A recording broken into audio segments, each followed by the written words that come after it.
Cik ilgi pēc tavas pieredzes, cik ilgi iepriekš tu rezervē kruīzu? Apmēram gadu.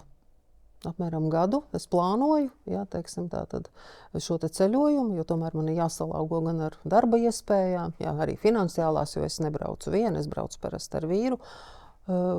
Tātad kaut kādu gadu vajag, tātad, lai mēs varētu saplānot un tātad dotos šajā te ceļojumā. Es piekrītu, noteikti ieteiktu gadu uz priekšu.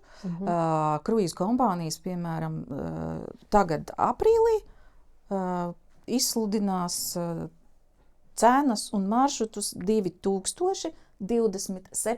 Gada sezonai.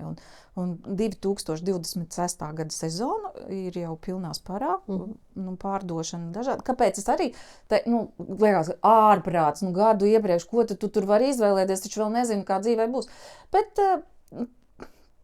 tomēr es arī iesaku izvēlēties baigi laicīgi, jo tad var izvēlēties gan to kaīti, kurā būsi, jo, gan izvietojumu, jo kaīts izvietojums uz kuģi arī ir atšķirīgs. Tā kā, jā.